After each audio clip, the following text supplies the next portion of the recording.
para Melina sobre la interrupción voluntaria del embarazo, porque tengo entendido que son nada más como en 3 condiciones que se da, que es cuando es la violación hacia la mujer, cuando por malformación del feto y por cuando corre en riesgo la vida de la mujer. Pero entonces no sé, digamos, cómo lo manejaron ustedes. Bien, y el joven allí, si quieres, me colaboras para el micrófono, que había pedido la palabra para escuchar las 3 preguntas seguidas. Ah, mira, es el joven. Qué pena. Es que estaba buscando el micrófono que hablo muy pasito. Bueno, mi nombre es Luis Daniel Suárez, yo soy ingeniero biomédico y estoy haciendo una maestría en ingeniería industrial en la Universidad de los Andes. Tengo 2 preguntas, una es para Juan Carlos. Me pareció muy interesante lo que mencionaba acerca del fortalecimiento de unidades productivas LGBT, entonces quisiera saber cómo se maneja eso, las convocatorias, requisitos y bueno. Y la otra pregunta está como enfocada para pues, las otras 2 expositoras. Es como curiosidad, acerca de la línea púrpura han recibido llamadas de mujeres trans y digamos en el caso hipotético pues es algo organizado desde la Secretaría de Salud de Bogotá, ¿cierto? Pero si yo tengo mi prima, mi hermana que viven de pronto en Pasto o en otro lado, ¿pueden comunicarse?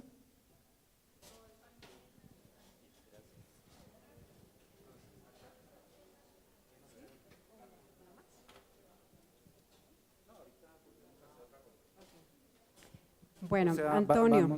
vamos a escuchar y luego hacemos otra ronda de preguntas. Bueno, como decíamos, la construcción como tal de igualdad, de efectivamente la implementación de la política pública de mujeres y equidad de género es una responsabilidad, si bien del distrito, es también de todas y todos. Efectivamente lo que usted menciona es muy cierto y pues es cultural, es histórico, que efectivamente se ha dado esta situación de desigualdad. Y también tiene razón que se tiene que trabajar con los hombres, totalmente de acuerdo. Hay una limitante que quiero mencionar y es el tema de recursos. Entonces resulta que los recursos no son tampoco tan altos para los proyectos de inversión que tiene la Secretaría Distrital de la Mujer y de hecho hemos tenido diferentes reducciones y de todos los sectores lo han tenido. También esto implica y no ha sucedido solamente en el distrito, en general, en España, en otros países se da que a las mujeres se les da, pero cuando hay recorte es a las primeras que se les quita. Y este es un factor que influye mucho en la formulación de política. Actualmente tenemos una estrategia, el distrito tiene una estrategia de masculinidades alternativas que efectivamente implica toda una estrategia pedagógica dirigida a mujeres, pero principalmente a hombres. Entonces esa estrategia pedagógica se articulará con todos los sectores de la administración distrital y también, pues digamos, está en proceso como tal, porque iniciará con funcionarias y funcionarios y también con grupos específicos, barras bravas, pues que efectivamente son grupos fuertes también de violencia y con unas cargas de estereotipos muy fuertes. Estamos en ese proceso. También esta es una responsabilidad, las sensibilizaciones que se hacen son abiertas a hombres y mujeres. Es un compromiso de toda la ciudadanía, estoy de acuerdo con usted en ese sentido. Bueno, concretamente, interrupción voluntaria del embarazo, de acuerdo a la sentencia C-355 del 2006, se puede realizar en 3 situaciones específicamente: violación sexual o incesto o inseminación artificial no consentida, malformación en el feto que hace inviable su vida al nacer, no es cualquier malformación, es la que hace inviable la vida del feto al nacer, y riesgo para la vida o la salud de las mujeres, no de las madres, de las mujeres, porque no todas las mujeres somos madres. Y allí una claridad es realizada por la Corte Constitucional hace 10 años, la salud tiene 3 dimensiones, de acuerdo a la OMS, en 1969. La salud es física, es mental y es social. Es decir, no es el riesgo físico solamente, no es que yo tenga que morirme o esté en riesgo de morirme, es que si mi salud mental está en riesgo, también tengo derecho a interrumpir el embarazo. Y eso no es una interpretación, quiero aclararlo, es una decisión de la Corte Constitucional que está conformada por 5 o 6 sabios, muy sabios, varones, que tomaron la decisión en derecho y en ley. ¿Cómo tiene que, no solamente los servicios amigables, sino cualquier institución prestadora de servicios de salud en el país, cómo tiene que implementarlo? Siguiendo el protocolo del Ministerio de Protección Social y Salud. En ese protocolo se establece, de acuerdo a la edad gestacional, el procedimiento médico que se puede realizar, teniendo en cuenta que se certifique una de las 3 causales. En casos de violencia sexual o inseminación artificial no consentida, el requisito es una copia de la denuncia. En caso de la malformación del feto que hace inviable su vida al nacer, el requisito es un certificado médico. Y en caso de riesgo para la vida o la salud de las mujeres, el requisito también es y solo es un certificado médico. Y aquí, ya que me dieron el espacio, hago la cuña, está prohibida la junta médica, está prohibido el juicio, está prohibido el concepto del abogado, está prohibido el concepto del psiquiatra, está prohibido el concepto del cura. O sea, es un certificado médico que puede ser ofrecido por un médico general o una médica general, un ginecólogo, una ginecóloga o un psicólogo o una psicóloga. Ese es el protocolo y así obviamente lo hicimos en los servicios amigables, cumpliendo con el protocolo. Y para dar respuesta a la línea púrpura, hasta la fecha, compañero, que se hizo, no hemos recibido llamadas de mujeres trans, sin embargo, nosotras hemos ido alistando algunos protocolos de respuesta de llamadas, por si acaso pasan situaciones a las que no estamos preparadas, y en esa hemos incluido un protocolo para respuesta de llamadas de personas que responden a diversidad de identidad de género, personas LGBT. No hemos recibido llamadas. Y si llama una mujer de otra ciudad, que nos ha pasado bastante, de hecho, cada vez que salimos en los noticieros, damos información, pero no podemos activar las rutas ni hacer el seguimiento, porque pues este es un proyecto solo para mujeres del distrito.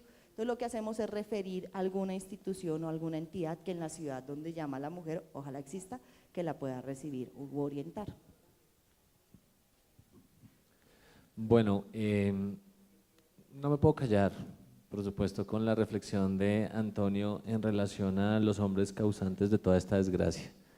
Yo creo que es generalizador, por supuesto, y cuando nosotros como entidades del distrito, como parte de esa voluntad política, desarrollamos instrumentos de política pública, reconocemos la existencia de unas violencias y discriminaciones en razón al género o a la identidad sexual. Y por supuesto, los indicadores tienden a ser alarmantes porque lamentablemente los principales victimarios, tanto de mujeres como de personas son LGBT, son los hombres.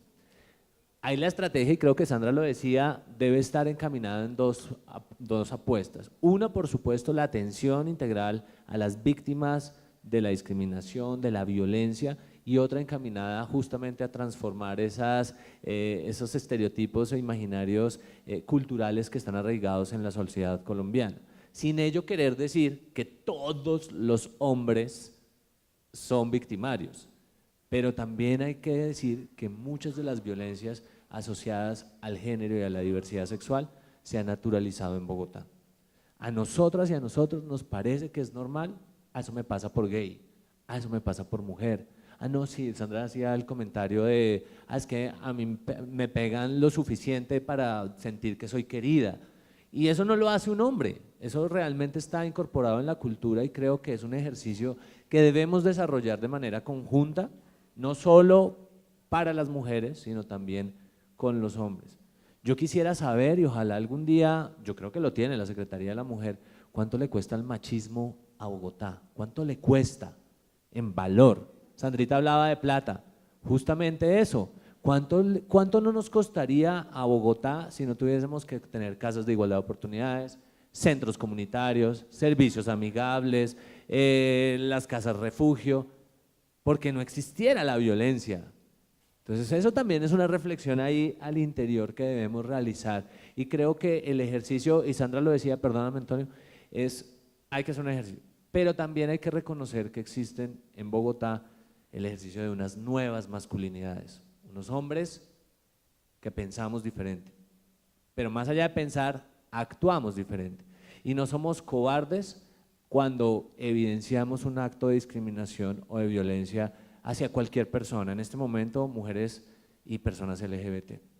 Entonces, también la invitación, por supuesto, Antonio, para ti es, tú como ciudadano que estás súper empoderado, usuario de los servicios del Santa Clara, ¿cuántas veces también te has pensado, te has parado frente a un acto de discriminación? ¿Cuántas veces te has parado frente a un acto de violencia?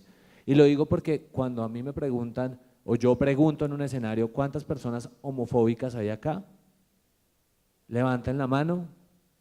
Hay personas que sí levantan la mano, y yo sabe que le digo a esa persona, usted es muy valiente, porque no es la única. Aquí todas y todos en algún momento hemos sido homofóbicos, que porque es muy loquita, que porque se viste diferente, que porque no encaja en lo que a mí me parece que debe encajar, que porque no va a teatrón, que porque vive al sur, que porque… Esa serie de situaciones suceden, y lo hemos hecho nosotras y nosotros mismos también. Entonces, bueno, la invitación, por supuesto, es que es un trabajo que sí se va a desarrollar, sí está en el plan de desarrollo, y creo que hay que apostarle a contemplar estos nuevos ejercicios de masculinidades y hacerle entender que el trabajo de atención debe darse directamente a las mujeres, por supuesto, a las personas LGBT, pero también hay que hacer un trabajo muy fuerte con los hombres para poder algún día no tener políticas públicas, insisto, que garanticen los derechos de nadie en la ciudad. Con Luis Daniel, digamos que es claro que decía que hay un ejercicio de fortalecimiento de unidades productivas, hemos venido haciendo un ejercicio, yo les decía, a mi modo de ver, desde la autocrítica como servidor público, llevo 5 años, es decir, ya llevo 2 administraciones trabajando el mismo tema, nos toca generar un proceso de autocrítica mucho más fuerte, de reflexión en torno a qué se entiende por fortalecimiento de unidades productivas. Algunas veces nos los pensamos desde el capital semilla, otras desde generar procesos de cualificación, otra quizás en generar unos préstamos que les permitan a las personas como arrancar, no regalados, sino préstamo como tal, y todas esas, a mi modo de ver, han sido muy tibias, porque en la práctica el proceso de éxito de las unidades productivas ha sido mínimo. De las 400, 300, 2000, el número acá no importa, si uno evalúa el impacto de las unidades productivas agenciadas por personas LGBT que han sido objeto de estos programas de fortalecimiento, pues realmente su impacto ha sido mínimo, y muchas personas, inclusive lo hicimos con el Fondo de Poblaciones, se les entregaron los insumos para el fondo, no nosotros como administración, sino el fondo le entregó a las unidades productivas unos insumos, y muchos desaprovecharon esos insumos, y entre otras cosas tienen las máquinas de coser atrapando la puerta para que no se cierre. Entonces también hay que analizar de fondo cómo deberíamos hacer el tema. ¿Qué estamos haciendo en el distrito en este momento? Sí creemos que el proceso debe ser la cualificación y pensar en negocio. No desde claro, puede ser desde lo pequeño, pero no desde, ay, tan bonito hacer las manillitas. Venga, le damos la lana para que usted haga las manillas, pero eso sí se vende, la gente sí lo compra, o más bien usted se piensa otra unidad de negocio que pueda ser objeto de estos procesos de formación. No, es que yo quiero, y nos pasa, porque nosotros tenemos, digamos, como identificados, hablando de personas transgénero, unas actividades, unas unidades productivas transexualizadas, lo llamamos así, que son la peluquería, la prostitución y la estética. Y bueno, salgamos de esto, pongámoslas a estudiar otras cosas. Claro, yo me lo pienso desde mi subjetividad, y cuando voy al territorio, pues las chicas no quieren eso, realmente les interesa la peluquería, les interesa la modistería, les interesa la marroquinería, y bueno, arrancan su proceso, y también hay una deserción elevada porque muchos de estos procesos no tienen ese enfoque diferencial que contempla las realidades de las personas. Entonces, pues, las podemos mandar al SENA, las podemos mandar a la universidad, pero resulta que sus realidades no responden a lo que ofrecen los currículums tan cuadrados, con el perdón de las universidades, que ofrecen para las personas que, por ejemplo, ejercen prostitución. Entonces nos parece súper chévere ponerlas en clases de 7 a 10 de la mañana, es un horario espectacular, pero resulta que trabajan hasta las 6 de la mañana en prostitución. ¿Quién se va a levantar para ir a estudiar? Entonces todo eso es un proceso que, insisto, hemos venido como pensando y repensando, y desde la Secretaría de Desarrollo Económico debemos fortalecer, pero sí creemos que tenemos que primero preguntarle a las personas qué es lo que quieren hacer. Como los recursos no son tantos, entonces nos toca focalizar, filtrar y hacer unos ejercicios más en términos de armar una especie de clúster que nos permitan hacer ese fortalecimiento de unidades productivas. Lo otro es que no existe casos de chicas de pronto trans que llamen a la línea púrpura. Tendremos que pensarnos entre la Secretaría de la Mujer, Salud y Diversidad Sexual cómo fortalecemos ese proceso de llegarle a las chicas, oiga, pila, si ustedes tienen un caso de violencia, llamen que esa línea también es para ustedes. Pero mientras tenemos una línea que hemos denominado línea arcoíris, que es una línea que estamos fortaleciendo desde la Dirección de Diversidad Sexual. El número no es tan sexy como el de la línea púrpura, entonces si quieres anotarlo es 335-8066, 335-8066.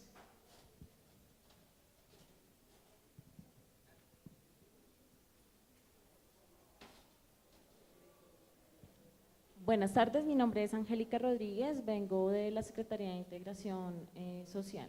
Tengo una pregunta para Melina. Tú nos mencionas las cifras que nos muestras de sensibilización frente al IVE y los procedimientos que se hicieron, digamos que la cantidad es más o menos como de 600 mujeres que no se practicaron el IVE. Mi pregunta es, ¿se hizo algún seguimiento a qué pasó con esas mujeres? ¿Decidieron continuar la gestación o decidieron acercarse a un sitio que podríamos denominar no seguro para practicarse la interrupción voluntaria del embarazo, o acudieron a otras estrategias, de pronto adopción o algo así?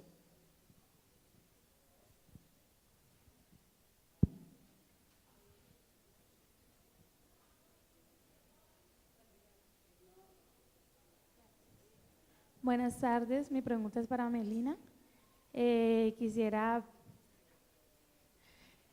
Las cifras de embarazo adolescente son escandalosas en Bogotá, más cuando las discriminamos por localidad.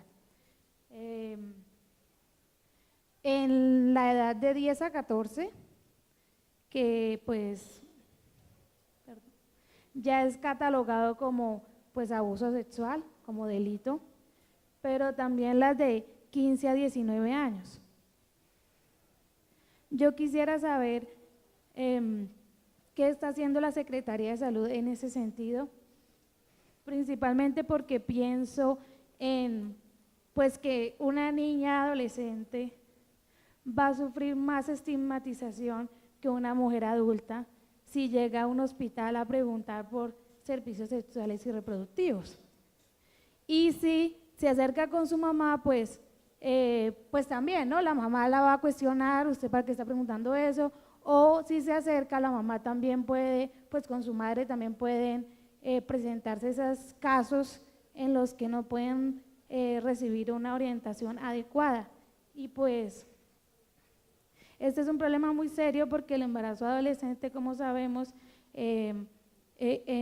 perjudica los temas de educación, los temas de movilidad social de las mujeres, entre otros aspectos también psicológicos. Entonces me parece que es un tema que no hay que perder de vista y que quisiera saber cuál es la oferta actual del distrito en ese sentido.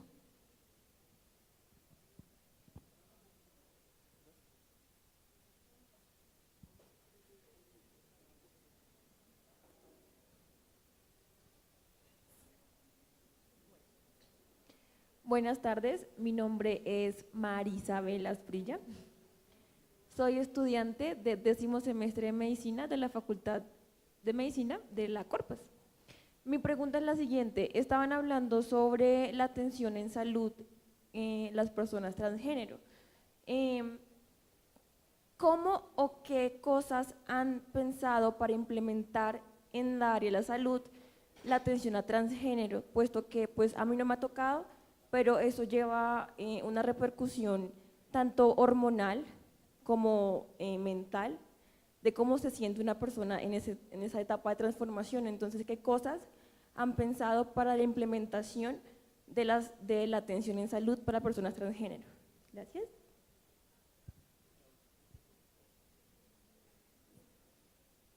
Muy buenas tardes. Mi nombre es Daniel Caicedo. Yo hago parte, igual que mi compañera, de la Fundación Universitaria Juan N. Corpas, estudiante de Medicina de 10º semestre y pertenecemos a la Cátedra de Bioética.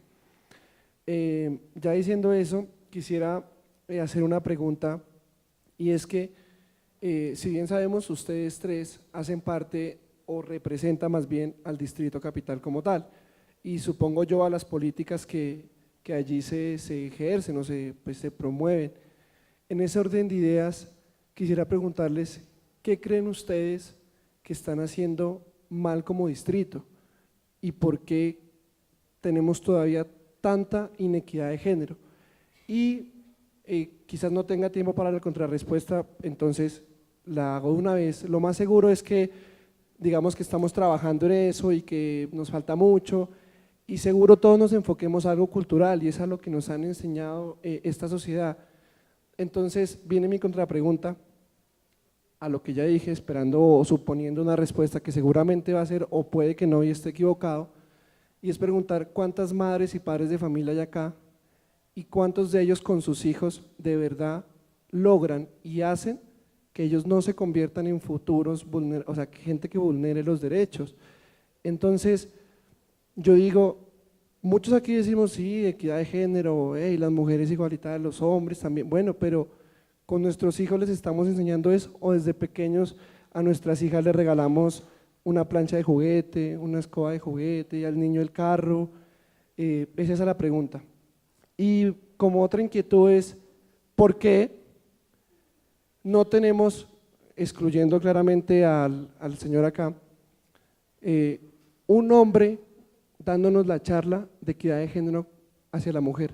Todos diríamos, es lógico que la mujer la dé, pero para mí también es muy lógico que sea un hombre el que se para allá y nos hable de eso. Tengo esas dos como comentarios.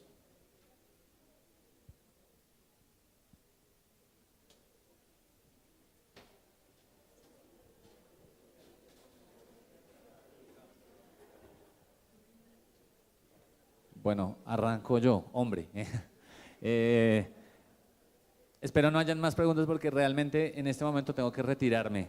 Entonces, las otras con todo gusto a través del profe me las envían al correo y se las respondemos vía correo electrónico.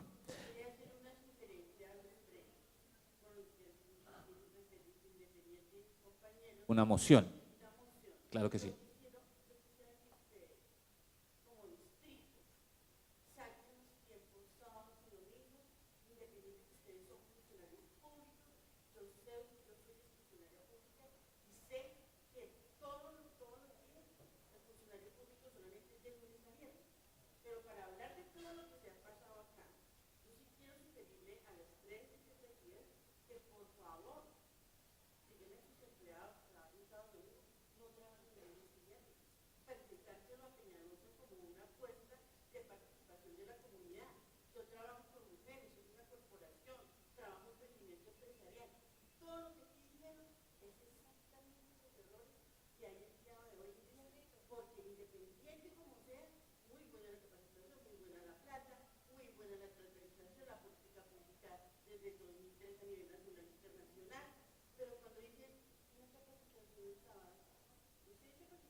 Pues la verdad, debo decirle que yo no sé, mis compañeras, pero lo voy a hablar en nombre de la Dirección de Diversidad Sexual de Planeación Distrital. Nosotros trabajamos los 7 días, las 24 horas y no tenemos ningún problema de que nos inviten un sábado, que nos inviten un domingo. Acá hay 2 funcionarios de la dirección, puedan dar fe de ello, de lo explotados que se sienten y explotadas por el director de diversidad sexual, porque realmente no tenemos límites en cuanto a la atención y el trabajo con las comunidades. Sabemos que somos servidores y servidoras públicas, servimos a la ciudadanía y por tanto no tenemos ese límite. Chévere lo de la propuesta de las horas extras, lo anotaré con mucho cuidado para que ojalá nos den, eso sí con cargo a los impuestos de todas y todos, porque ¿de dónde salen nuestros sueldos? Bueno, María Isabel, realmente hay un tema muy fuerte y una de las problemáticas más fuertes que tenemos en el marco de la política pública es la salud de personas transgénero. Evidentemente les mencionaba algunas acciones que nosotros desde el distrito implementamos, pero tenemos varios obstáculos. Uno, que todo el régimen de salud no es distrital, es nacional. Eso nos ha impedido, de cierta manera, lograr tener más impacto en las acciones institucionales. Y te digo un claro ejemplo, y lo mencionaba hace un rato cuando presenté, tiene que ver, yo no lo llamo transformaciones corporales, yo lo llamo construcción de identidad. Realmente las chicas y los chicos construyen su identidad a través de sus cuerpos y lamentablemente el plan obligatorio de salud no se los cubre. Entonces, ¿qué hacemos nosotros desde el distrito? Hacemos una especie de litigio estratégico en donde nos demandamos casi a nosotros mismos o les decimos a las chicas, pongan una tutela, vengan, les ayudamos a poner la tutela para poder tener todos estos procesos de seguimiento médico y de hormonización que son tan importantes y que no vayan a la droguería, se compren las hormonas que quieran y empiecen un proceso de hormonización inadecuado que, insisto, a futuro les va a generar unos problemas de salud y de calidad de vida muy altos. Pero indudablemente hay un factor que tú mencionaste hace un rato y es el tema de la educación. Ojalá todas las facultades de medicina, de enfermería, hasta de odontología se pensaran cómo debe hacerse esto o cómo debe tratarse el tema del enfoque diferencial. Yo creo que Melina y Sandra lo mencionaron en casi toda su presentación. La medicina está pensada para un cuerpo específico, una persona específica y no se ha tenido en cuenta jamás todas estas interseccionalidades, dimensiones, dinámicas, propuestas, apuestas que tienen las personas en la vida real. Y a esto no solo me refiero a las mujeres, también los hombres somos totalmente diferentes y solo nos plantean como un único tipo de cuerpo allí cuando nos analizan y nos... Son muy pocas, quiero decirlo, lamentablemente, aunque las hay, facultades de medicina que se han pensado el tema.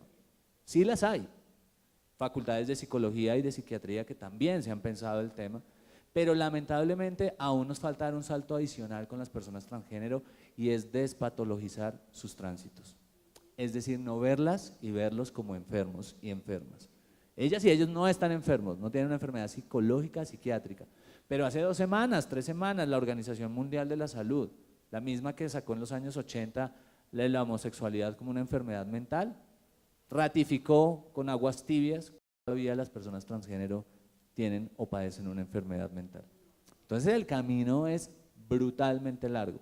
Ojalá desde la academia, aquí la invitación es a ustedes como estudiantes, ojalá si hay docentes acá, se piensen más estos temas, a ustedes que vienen de la Juan N. Corpas, que se piensen mucho más estos temas de investigación, ojalá, para generar estos trabajos de enfoque diferencial y que logramos tener desde la academia, la sociedad civil, el Estado, una incidencia muy fuerte en todos los planes nacionales, por ejemplo, de salud que existen y que se tenga en cuenta a las personas transgénero. Realmente no lo hay y es un tema que no depende desde el distrito, sino depende más de la nación. Y ojalá el Ministerio de Educación también se piense los pensum, que involucre este tema, para que obviamente esto no solo se hable en las universidades, desde el colegio, que no echen a otra ministra de Educación por unas cartillas satanizadas falsamente en relación a cómo se debían formar, no niños, sino docentes, para enseñar de manera efectiva que las personas no solo somos hombres y mujeres de determinadas maneras. Yo diría que estamos jodidos y jodidas desde que nos inventaron el rosado y el azul para los hombres. Desde ahí nos fregaron. Porque algún hombre que quiera vestirse de rosado, o que quiera jugar con muñecas, o que no le guste el fútbol, o que llore, desde el colegio inclusive. Ay, usted que tiene letra bonita, niño, hágase con las niñas que usted es como muy creativo. Lo hacen. Y quienes somos gays, yo lo digo abiertamente, somos sobrevivientes de esa discriminación simbólica, la cual fuimos objeto desde el colegio. Ah, que a mí no me pegaron, sí, seguramente porque pasé de agache, pero y quienes no pasaron de agache, ahí tenemos a Sergio Urrego. Y pues ahí complemento un poco lo que tú presentabas, Daniel, con el tema de la enseñanza. Yo me tengo que retirar. Para mí.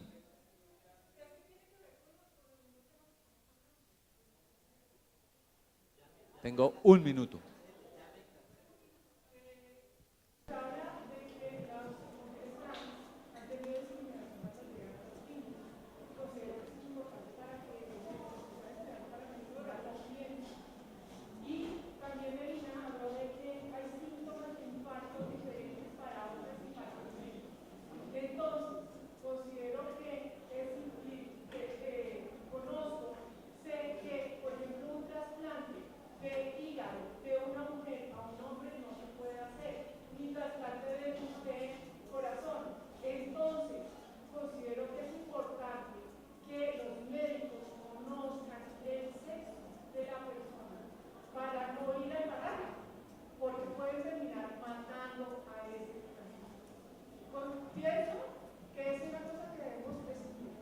Lo que pasa es que yo la crítica no la hago con las preguntas que hay que hacer.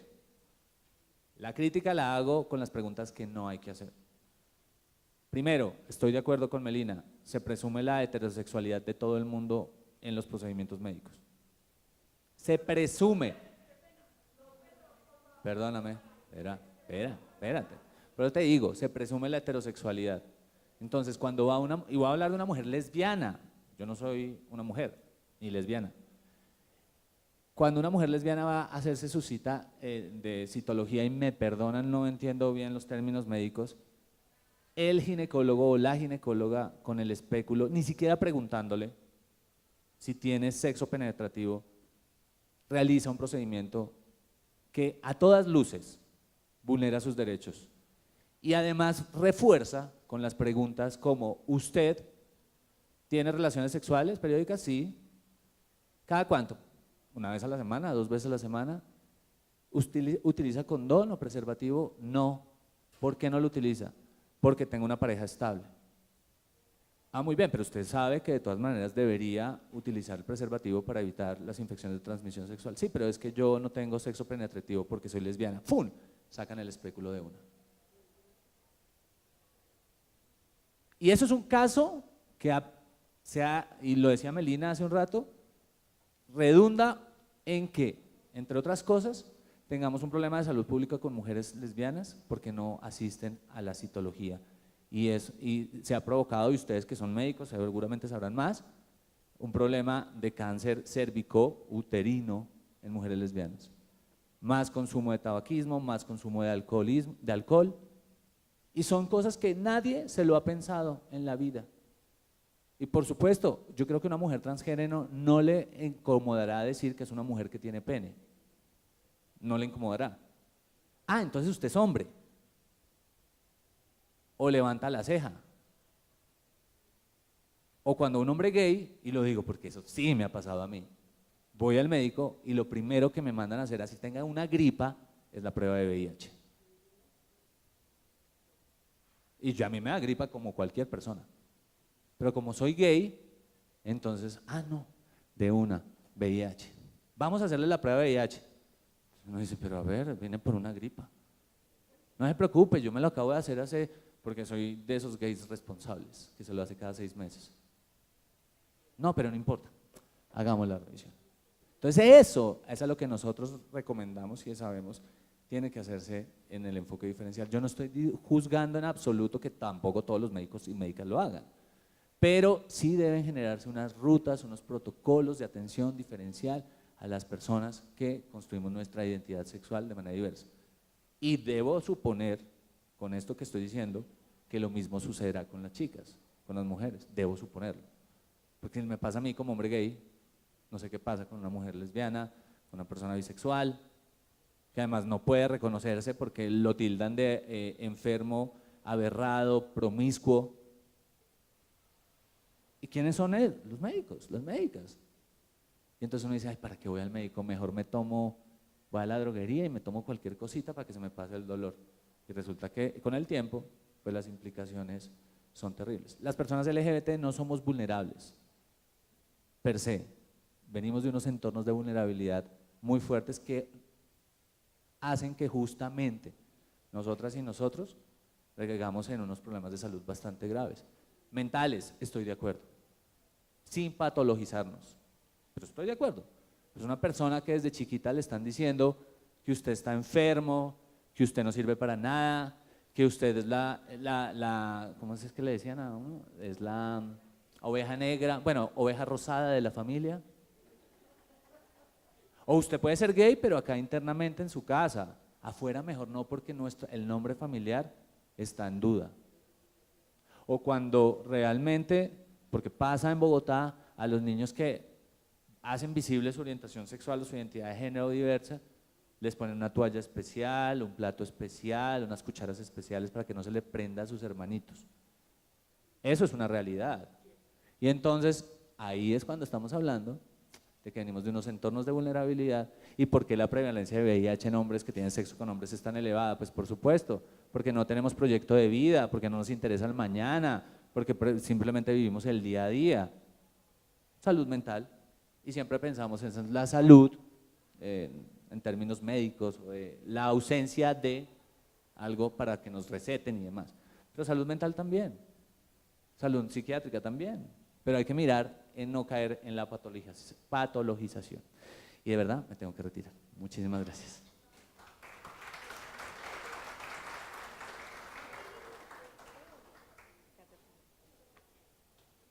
Bueno, Daniel, quiero mencionar, bueno, y también para Antonio me faltó esa partecita, y es que en el plan de desarrollo hay una meta plan que efectivamente habla de aumentar el número de horas que destinan los hombres a actividades de cuidado.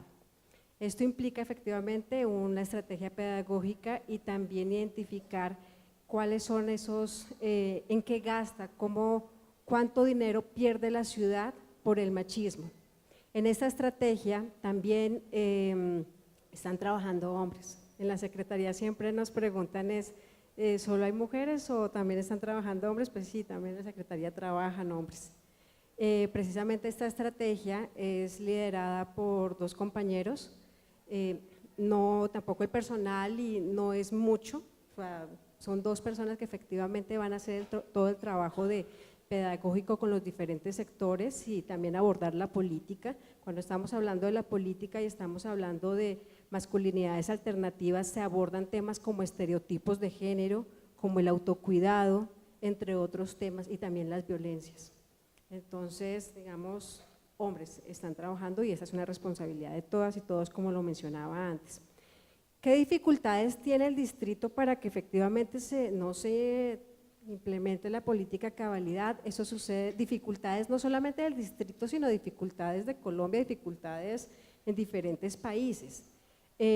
Uno es que efectivamente puede que tengamos un marco normativo rico que hable de la igualdad, tenemos convenciones internacionales de lo que se debe hacer, pero cuando se va a materializar, quienes materializan también tienen un pensamiento de resistencias, que eso es un factor, pues somos personas que no todas tienen un conocimiento o una formación en género. Es un aspecto importante de tener en cuenta. A veces esto requiere una experticia, de hecho hay una formación académica también. También, digamos, todo lo que se haga para las mujeres no significa que tenga una perspectiva de género. Entonces también es, digamos, ese articular los dos instrumentos de la política no es un ejercicio fácil.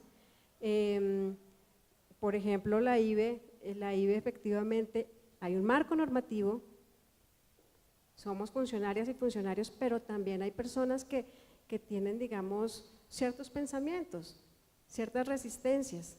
y que también son funcionarios y funcionarias públicas. Eso sucede y es una realidad. Por eso desde casa estamos fortaleciendo el proceso de sensibilización y conocimiento de la política y de los diferentes derechos a funcionarias y funcionarios. También ese ejercicio de sensibilización de cuáles son los derechos sexuales y reproductivos, diferentes temas, porque internamente sabemos, porque somos personas y todas estamos en ese proceso, digamos, que tengamos estereotipos, fuimos educados así. Frente a cuál es la responsabilidad de mamá y papá, pues sabemos que tenemos todo un andamiaje, pues digamos, comercial, que cuando son los regalos de niñas y niñas siempre mantienen estereotipos. Este es un ejercicio de quien produce un libro, de quien produce un juguete, de quien genera conocimiento. Los equipos de toma de decisión todavía siguen liderados por hombres y toman decisiones referentes a las mujeres, referente al cuerpo de las mujeres, a la vida de las mujeres. Entonces, en la medida que las mujeres tampoco estén hablando de lo que le pasa a sus vidas, tampoco vamos a poder, digamos, avanzar mucho en este ejercicio. ¿Hemos avanzado? Sí, claro, porque es que la política empezó en una oficina que era una habitación prácticamente pequeña, como oficina asesora, y ahora que tenga una Secretaría de la Mujer es un logro. Hemos avanzado, pero todavía nos falta muchísimo. Bueno, no sé si respondí con… Y bueno, sí, a todas, esas cifras de las 1.800 algo de mujeres, todas fueron con seguimiento aparte del equipo de servicios amigables en salud sexual y reproductiva. Las que no interrumpieron el embarazo, de esas aproximadamente 600, 2 iniciaron un proceso de adopción acompañado por el servicio amigable y con la Fundación CRAN, y el resto asumieron su maternidad y decidieron continuarla y fueron mamás. El modelo de servicios amigables contemplaba un seguimiento telefónico y de consulta cuando la mujer lo deseaba, lo requería y ya. Y en relación con el embarazo adolescente, creo que la reflexión que hace la compañera es contundente en términos de, efectivamente es así, las consecuencias cuando se presenta una maternidad o una paternidad en el inicio de la vida son físicas, emocionales y sociales. Realmente se afecta el proyecto de vida, se afecta la posibilidad de acceder a otras oportunidades que las niñas y los niños que no son papás antes de los 15 años sí tienen, y con esa realidad pues lo que hace el distrito es aunar esfuerzos para realizar acciones conjuntas que busquen disminuir los embarazos. En esta administración hablamos de un programa que se llama Prevención de la Maternidad y la Paternidad Tempranas, que aumenta la edad para las acciones de la prevención a los 25 años. La lógica del distrito, no solo de salud, sino de todos los sectores en esta administración, es prevenir la maternidad y la paternidad antes de los 25 años, pensando en que el proyecto de vida se consolide y se pueda tener pues ya al menos un nivel educativo un poco más avanzado antes de decidir ser papá o ser mamá. En salud es una preocupación grande, muy grande. Nosotros desde Salud Pública realizamos acciones que van cruzadas por el transcurrir vital, es decir, la infancia, la adolescencia, la adultez y las personas mayores, y que con esa lógica viajan por 4 espacios de la vida cotidiana: la vivienda, el espacio de trabajo, el espacio educativo y el espacio público. En el espacio educativo concentramos las acciones en el tema de pautas de crianza, buscando que con orientadores, profesores y padres y madres de familia se tengan herramientas para poder acompañar a las jóvenes y a los jóvenes en ese momento de su sexualidad entre la infancia y la adolescencia y la juventud, para que las decisiones que tomen sean decisiones de prevención. Bajo una lógica, y es que somos sujetos y sujetas de derechos y que la sexualidad no debe ser satanizada ni prohibida, y que la sexualidad no es solamente la relación coital, sino el disfrute pleno del cuerpo, y en ese sentido pues debo conocer mi cuerpo y debo saber que tengo derecho a disfrutarlo y debo saber también cómo prevenir una ITS o un embarazo, y no desde el regaño y el enjuiciamiento. Y ahí quiero cerrar mi respuesta también en relación con lo que decía la compañera y Juan Carlos antes de irse, y es que, claro, el ejemplo que nosotros, los dos ejemplos que yo puse en mi intervención tenían que ver con específicamente la transversalización del enfoque con mujeres. Pero el punto no está allí, el punto clave es poder hablar de lo poblacional y de lo diferencial, que está cruzado por el género, que va más allá del sexo. Y es que somos mujeres, pero somos mujeres adultas, mujeres afro, mujeres ustedes con un nivel académico diferente al de otras mujeres que no tienen la oportunidad de acceder a un estudio, y eso nos hace particulares. No es lo mismo ser mujer hoy que ser aquí, que ser una mujer que vive en la ruralidad. Y la ciencia médica no se lo pregunta ni se lo piensa, va más allá de cómo pregunto. Yo ahí creo que con Juan Carlos hay unos puntos de encuentro, pero no es solamente si te miro o no te miro para preguntarte, sino qué veo yo con el que tengo enfrente. Y las mujeres tenemos muchas historias, y precisamente cuando nos paramos frente al médico empezamos a contar la historia. Es que yo estaba sentada frente al televisor cuando sentí un pitico, y entonces yo estaba haciendo los frijoles y ese pitico que yo tenía allí, y eso pasa a ser toda una historia. Así hablamos las mujeres. El doctor tiene 15 minutos de consulta. Mientras una le cuenta que estaba haciendo una cantidad de cosas, los 15 minutos pasan. Eso tiene que ver con lo diferencial, eso tiene que ver con el sistema de salud, pero también tiene que ver con cómo yo, doctor o doctora, o enfermero o enfermera, veo al que tengo enfrente. La transversalización no puede ser una línea de política solamente, ni unos recursos específicos. Tiene que ver con quiénes atendemos a quiénes atendemos, y eso efectivamente es un asunto social, nos trasciende a todos como sectores también. Yo agradezco muchísimo las diferentes preguntas, lamento no poder acompañar, pues sé que hay más inquietudes, lamento no poder acompañar, pero la Secretaría Distrital de la Mujer está en un proceso de selección de la planta temporal, en este caso de auxiliares administrativas, y yo hago parte también del equipo que va a hacer entrevistas, entonces tengo que irme ya. Qué pena con ustedes. Bueno, muy amable doctora Sandra, les pido un aplauso para la doctora que nos ha acompañado a este momento. Tal vez si Melina, ¿quieres escuchar de pronto? Dos intervenciones, ¿no es cierto? O bueno, muy breves, pero muy breves, entonces 4 intervenciones, las 4 personas, pero muy breve.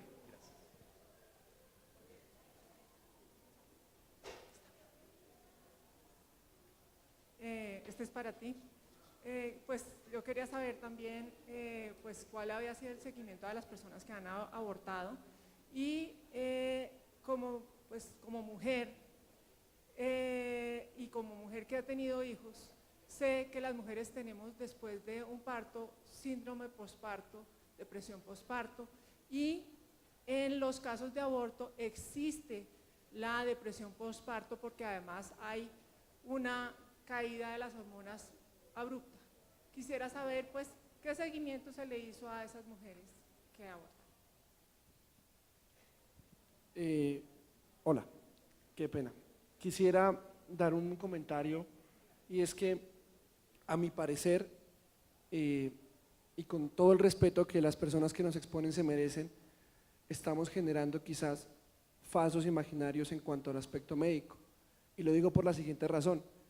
Yo imagino y presumo que ustedes semanalmente acaparan muchos grupos sociales de todos los estratos y transmiten información a mucha gente. Entonces, no me parece adecuado que partamos de argumentos que no son tan ciertos para dar ejemplos en cuanto a la equidad. Y en este caso aprovecho el ejemplo que su merced nos daba en cuanto a los criterios de infarto, por ejemplo.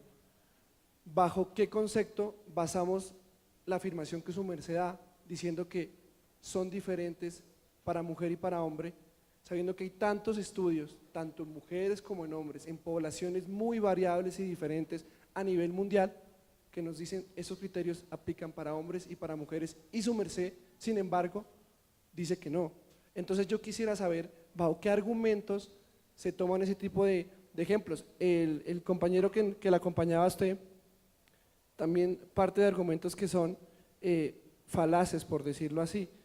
Y yo quisiera realmente pedirles de manera muy respetuosa la posibilidad de que las asesore también en cuanto a esa parte específica, porque en el resto yo sé que tienen mucho conocimiento y claramente están en los sitios que están, es por eso, porque son, digamos, muy letradas y han estudiado mucho y lo admiro y lo respeto, pero en cuanto a la parte médica quisiera que no se genere ese falso imaginario en tanta gente.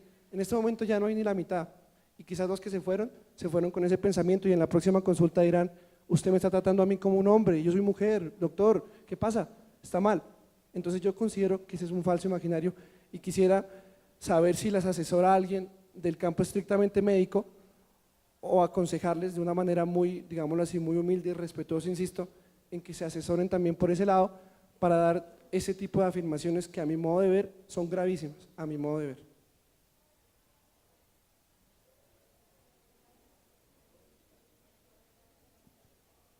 Buenas tardes, mi nombre es Juan Pablo, soy enfermero, especialista en rehabilitación cardíaca de la Universidad del Rosario y estudiante de psicología de la Universidad Iberoamericana, y quería saber de pronto actualmente qué proyectos o trabajos se están realizando enfocados hacia mujeres trans en ejercicio de prostitución para generar calidad de vida o prevención de los riesgos que conlleva pues esta práctica.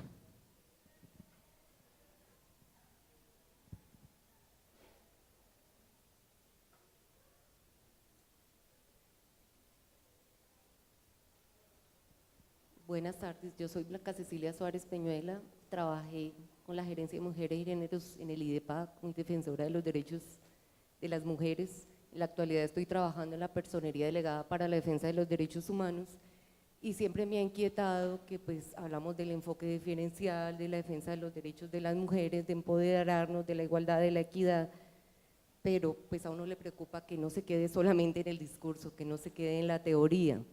¿Y a qué voy? Que hablamos de un enfoque diferencial tanto en Secretaría Distrital de la Mujer como en Salud, pero uno se pregunta, ¿están vinculadas las mujeres privadas de la libertad y sus familiares en estos procesos? ¿Están vinculadas las mujeres víctimas del conflicto armado y sus familias en estos enfoques de género, enfoques diferenciales en todas las temáticas? Están involucradas las mujeres en situación de prostitución en estos enfoques, porque hablamos sí que los cambios sociales, políticos, culturales, el empoderamiento, pero ¿y qué no? No es solamente para ti, pues también es para Juan Carlos como diversidad sexual, porque también tenemos que decir que los cuerpos diversos y específicamente las personas intersexuales también tienen una problemática bastante complicada. Y eso no lo vemos, eso también está invisibilizado. Gracias.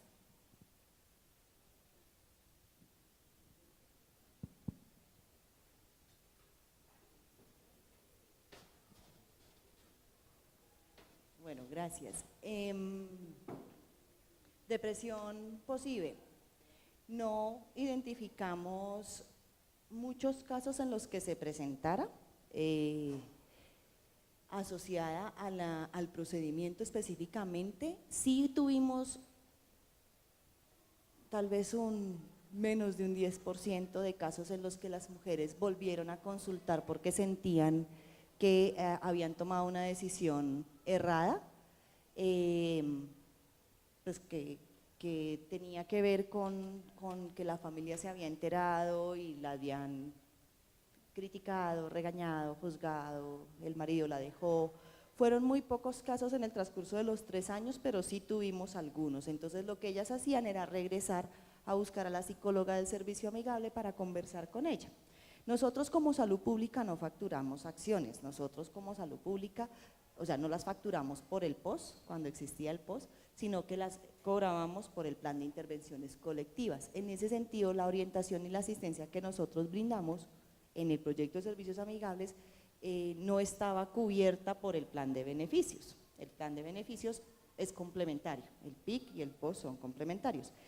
Entonces, cuando las mujeres requerían una asistencia ya terapéutica por parte de su psicóloga, pues debían acercarse a la EPS y solicitar la consulta. No pasó mucho, realmente quienes se acercaron a la EPS para consulta psicológica fueron al menos 2 mujeres de las que sé, y ya.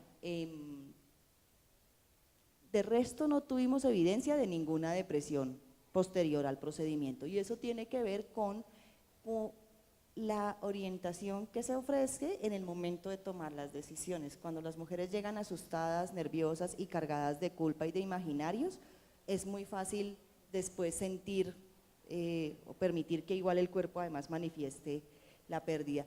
Pero lo que hacíamos en la orientación era lograr que la mujer tomara su decisión ella misma, por ella misma y para ella misma, y en ese sentido iba fortalecida, consciente y clara de los riesgos de la interrupción, no solo físicos sino en su vida, pero por lo tanto decidida. Y cuando una toma decisiones con información y con discernimiento, el sentimiento de culpa por lo general es menor que tradicionalmente. Entonces, esa respuesta.